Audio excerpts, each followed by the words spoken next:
Another day, another airport. Look at the excitement. That house back there is where I live.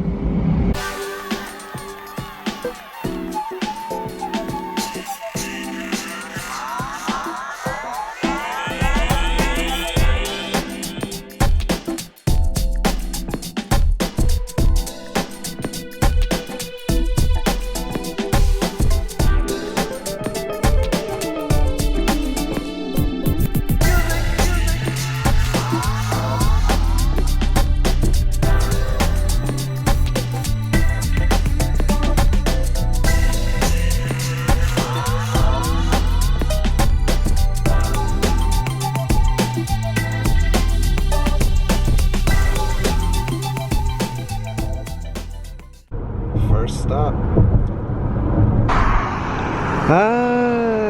It feels like home. I cannot believe that we finally made it here. That was an awesome game. Time to check into our hotel for our full Citi Field Mets experience. Click the video up above. We checked into the hotel, Spring Hill Suites in Corona. It's not the biggest room, but it's all right. Got a little micro bathroom there, closet, street outside. It's Northern Boulevard. One king bed. Just gets to sleep on the pull-out couch, and then they have kind of like the shower and sink area over here.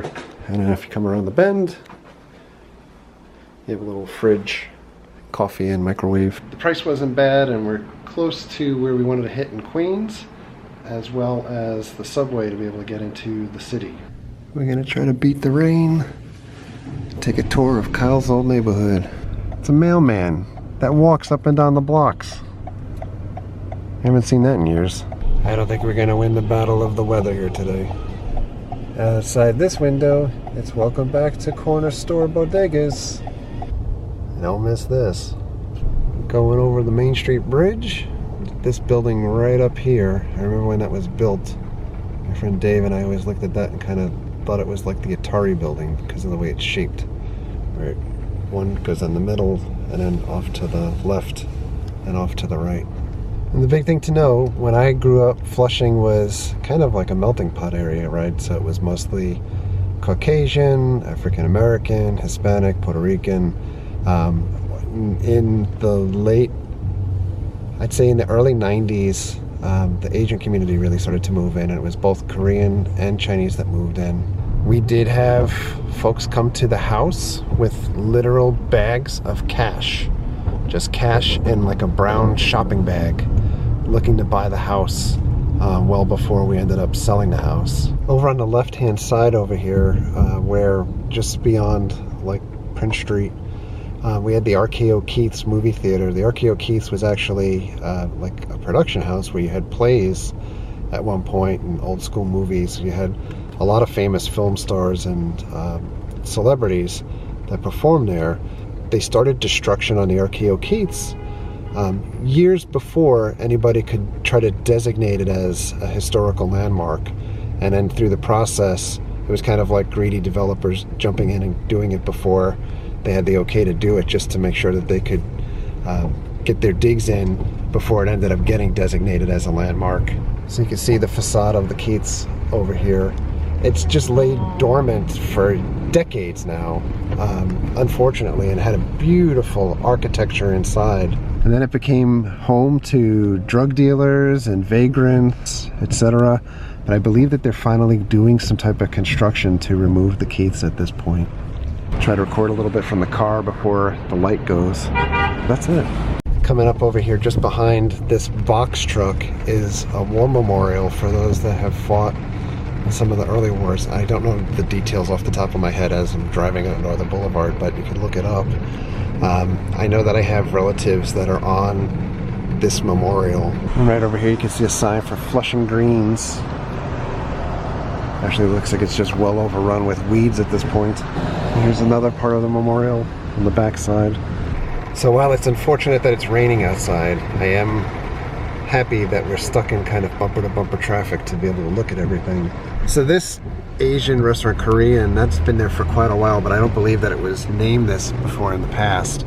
That's actually really kind of an awkward name. This is the Flushing Y out of the window here. The Y I used to belong to for many years as a kid.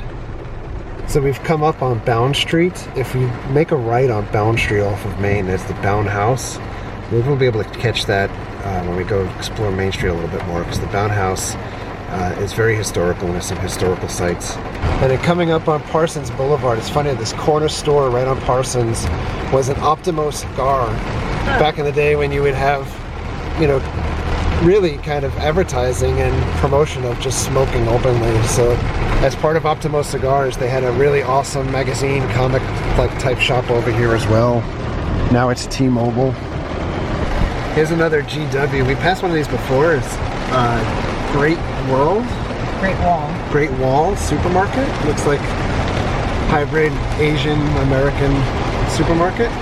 Coming up over here on 147th on the left, this Dunkin' Donuts and Baskin Robbins. That used to be an amazing taco shop right over there. And over here, where the 7-Eleven is, was a Nathan's back in the day. So this is an interesting block in between 147th and getting up to 149th. These stores were not here previously, obviously Subway or these other Asian stores, but right in this area, this was Eisenstadt's, which was a general store. I bought a ton of G.I. Joe figures in this store that's now an adult daycare center. Eisenstadt's was also big for Star Wars figures, original run, Kenner, as well as like the old LGN wrestling figures when they first came out, the big rubbery guys. But the guy who ran the store was a really mean son of a bitch, and would always watch you like a hawk thinking you're gonna steal stuff. And then right over here, this was Nobody's Bar. This is where I played a bunch of gigs as a bar band, as well as White Trash and a ton of other local bands. This is very funny.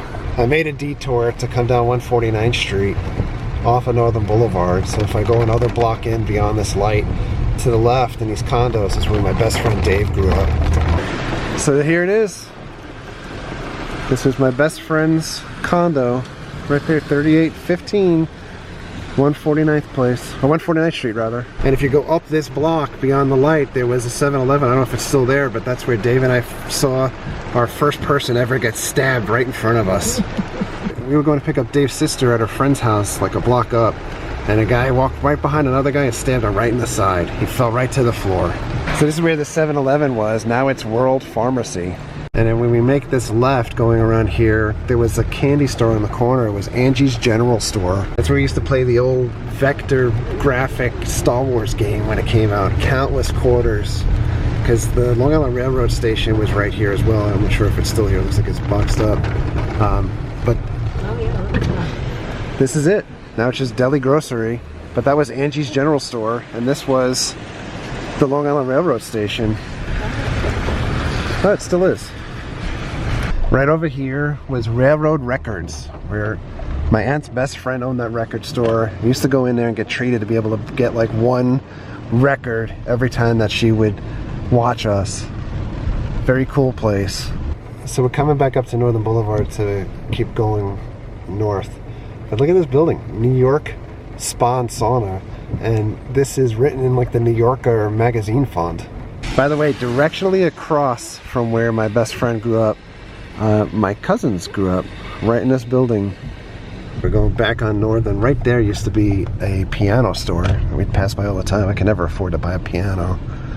This is still Martin A. Gleason Funeral Home. This was a funeral home ever since I was a kid growing up here. I've actually been here for many wakes. So going up beyond 150 Place and heading up to Murray Street, this used to be a Seatown supermarket on the left-hand side. It's Han Yang. Han Yang bought Seatown years ago. It's still Han Yang, so that's at least somewhat consistent. On this side used to be like a key maker and a hardware store, local hardware store. Now it's like just demolished. This brakes and automotive place has been the same for years, as well as that KFC right there. This is all new. I don't think any of this was developed back when I lived over in this area. And look, there's even a Chase Bank over here. I'm pretty sure this used to be a gas station right there. It was a Citgo, and I know they used to sell racing gas back in the day. And then just beyond here, 154th Street, That's a CEO Business Club. That used to be a pool hall where there were a lot of fights back in the day. Over here at Steve's Breakfast Cafe, it was Graziano's Italian place. This AutoZone was the greatest restaurant of all time. That was our Jack in the Box. Next to IHOP, which pretty much every celebration involved going to IHOP after church. But this Jack in the Box that was here was used in the movie Basketball Diaries. In this shopping center, which is now H Mart, used to be a Key Food. Right where camp is over here was a Consumers Direct, which back in the day you had a catalog that you would order things from, put it on a piece of paper, fill out a slip of the item number that you wanted. They'd check in the back if they had it, and they would bring the item out to you. Tons of Star Wars toys back in the day and Atari games and things like that. This, unbelievably, right here in this corner, Jung something, this was our McDonald's. And McDonald's is no longer here. Inside the shopping center was a Rock Bottom. Prior to that was Courtesy Drugs. I used to buy a ton of Star Wars figures there when I was a very little kid. The first wave of Star Wars toys back in like 1977, 78. Now we're coming up on the church that I belonged to when I lived in Flushing. This is St. Andrew's, St. Andrew Avellino. This is the church also that I went to grammar school at from grades 3 through 8. I'm going to see if we could try to park the car and walk over here and look in this church. The Jesus that's on this cross, rumor was when we were a kid that this Jesus's head had moved at one point and obtained a black eye, like the church was haunted. This was our school cafeteria. So we're going to walk over here and just double back. This was our cafeteria and generally like our assembly area for St. Andrew's Grammar School. So the school was actually kind of a new building mashed up with an older building. This furniture store used to be LeBee Bikes. We would dream of the day that we could buy a mongoose from that store. We got a better look at the church. It's crazy to think my parents renewed their vows here for 25 years and we're only 5 years removed. I'm gonna see if we can look inside the church or if it's all closed off. It's all closed up. I can't show you inside. There's some really intricate stained glass windows inside. It's a shame we can't get in. I'm mad for chicken. Busy Bee Laundromat is still over here. Next to Busy Bee used to be John's Candy Store. My house, right up the block over here, but down this block, 33rd Road, my old drummer lived over there. So it's a matter of convenience where he lived there and I lived right here. And there's my old house. I'm gonna try to park the car over there in front of it and then walk around. This is very much closure for me after not being back here for the better part of the last 15 years or so. This house over here was the first house that we had any Asian neighbors. The Lees moved in. Fantastic neighbors. We had a friend Greg that lived there, John Cannon, and the Cannons that lived over there with Pat Cannon, and this was my house.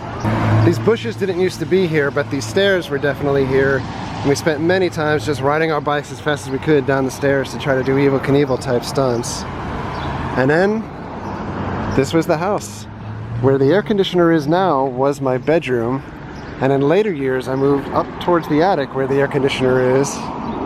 This was not an enclosed-in porch until when I grew up originally it was open air, and then we put storm windows on it. It looks like it's being used as an actual room now. And then you had the driveway where we played a lot of baseball games, and the garage that I was convinced was haunted.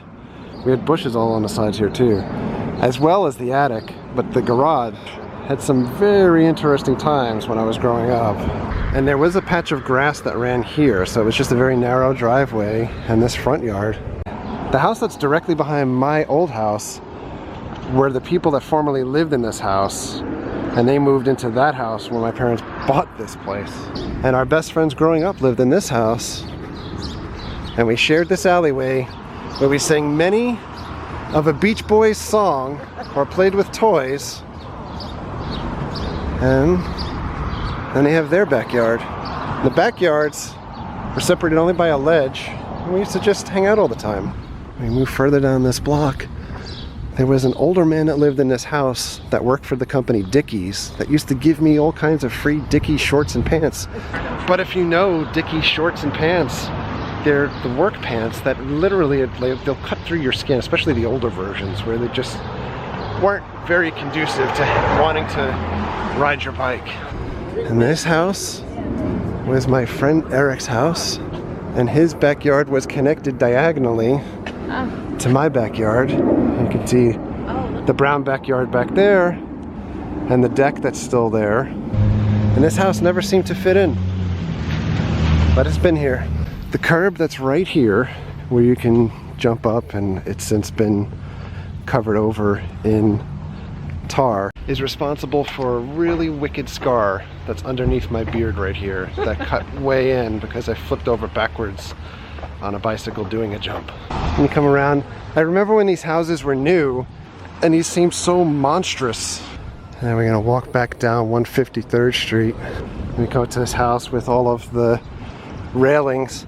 That was a house where my friend Tom and his brother Joey lived. Right here in this area where this tree is and this tree is where I ended up with this scar right across the top of my forehead because my friend Tom was trying to hit a squirrel in the tree with a rock and obviously did not have very good aim, and I was like a faucet. But in this house where Tom and Joey lived, unfortunately, Joey was a casualty with the firemen in the World Trade Center. And then this house is where John McLaughlin lived, and we would play the entire neighborhood with our Mego figures out in his backyard. By the way, the one thing I want to say with some of these houses that look ridiculous at this point as far as expense-wise, especially if you look online on like Zillow, they go for a fortune. I remember, you know, looking back, my parents, I think, paid like $30,000 for that house back in, I want to say like 1972 or 3. I grew up the first couple of years of my life in Canarsie, Brooklyn in the projects, and this was what my parents could afford when they moved over here. All right, going down 32nd Avenue, and now we're gonna make a left on 155th Street. This is Bound Park. We spent a lot of time at Bound Park when I was a kid. I'm gonna take a look around here if we can find a parking space. I'm gonna take a quick spin in Bound Park. This has been rearranged since I've lived here. The basketball courts used to run lengthwise here, and the swings were back over that area. Bound Playground. This is a really nice looking basketball court though. Back when I lived in Queens, my friend Rich and I used to play a lot of basketball here, and sometimes we play at night. And then the neighbors at one point called the cops on us because we were playing basketball. Wow, look at this. This building actually has the bathrooms open.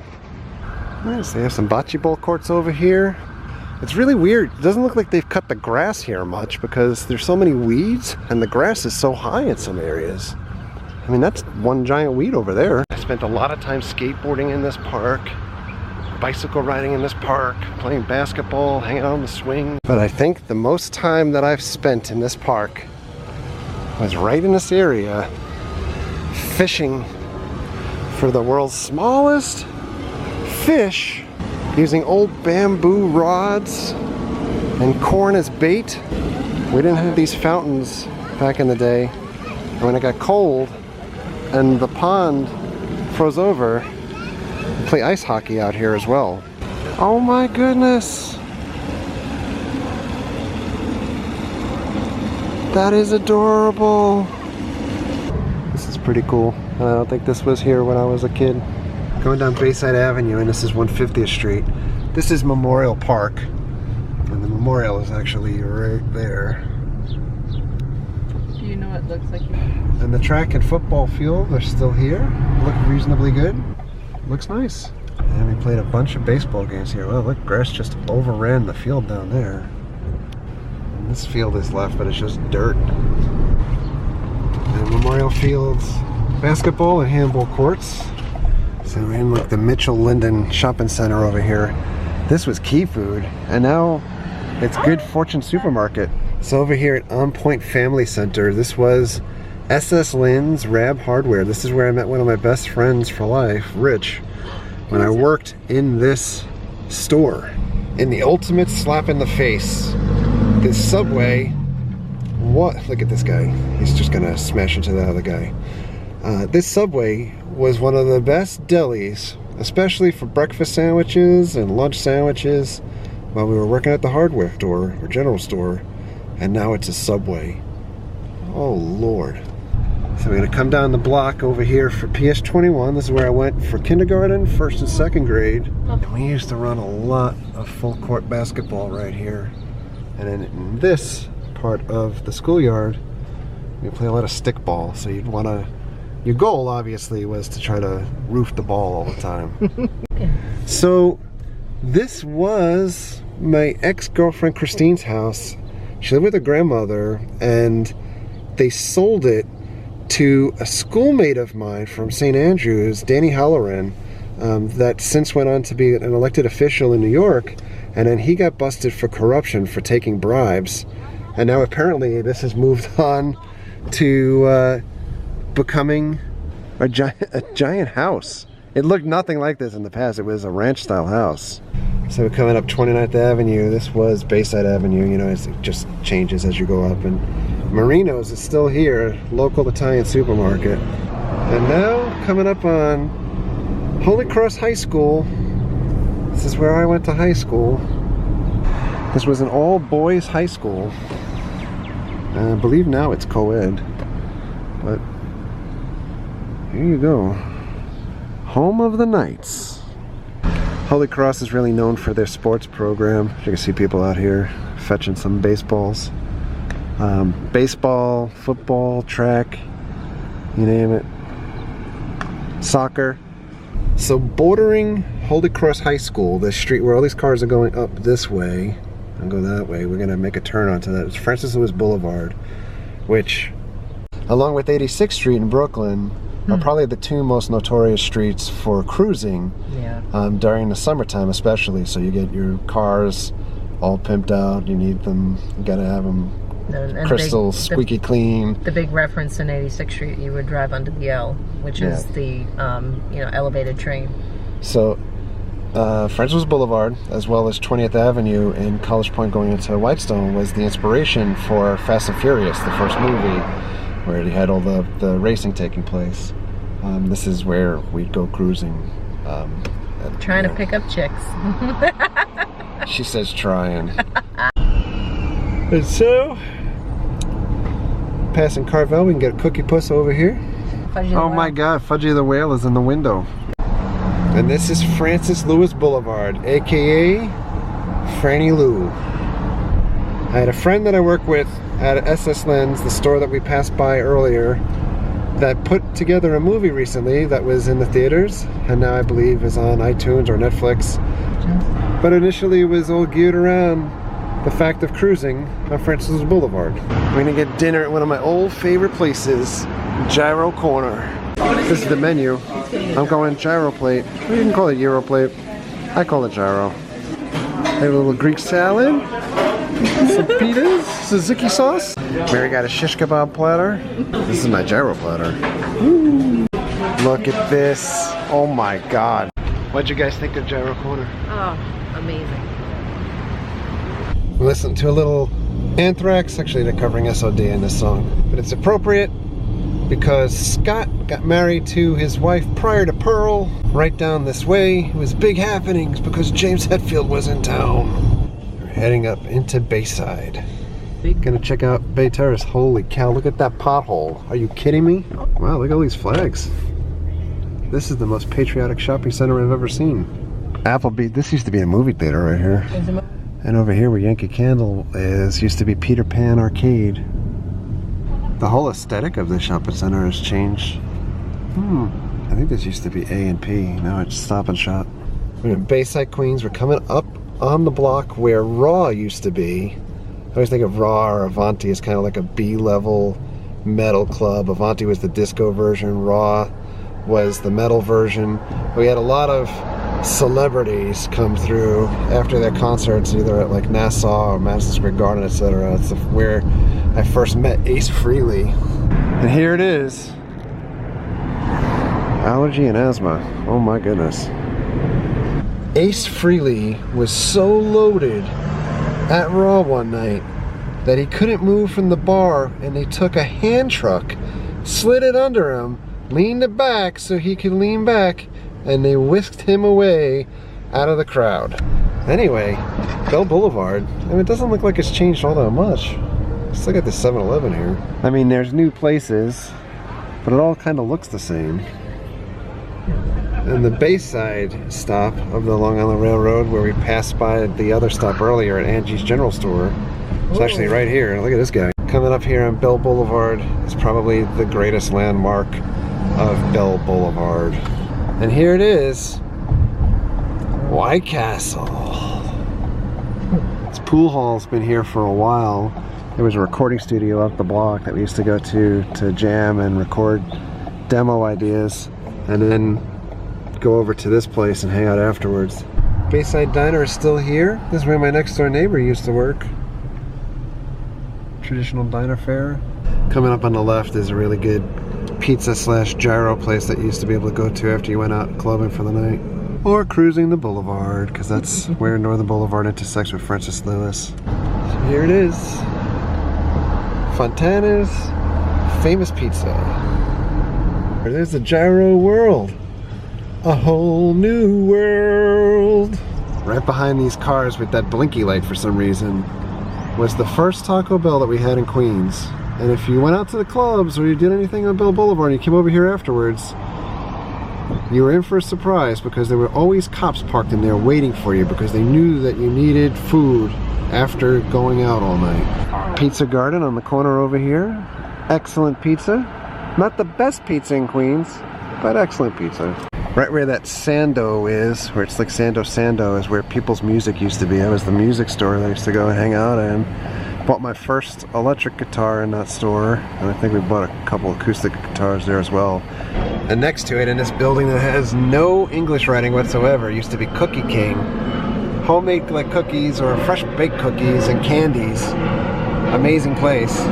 Well, this brings us back over to St. Andrews as the sun is setting on our sightseeing day. Heading back to the hotel, you can see the Empire State Building silhouette up ahead. Alright, that's going to do it for us for today. I think exhaustion is setting in. We woke up at 3 to get over to the airport. Did the Mets. Again, check out that video. We'll put the link down below. And then what might not have been the most exciting video for you guys, but it was very exciting and cathartic for me to be able to drive back through old stopping grounds in Flushing and Bayside. But that's going to do it for us for now. We'll get over to Flushing Meadow Park, as well as tour downtown Flushing Main Street area, maybe in a couple of days. But for now, thanks a lot for coming along. Thank you very much for all of your likes and your comments and your subscriptions. Treat others the way you want to be treated. Have a great night. We'll see you guys.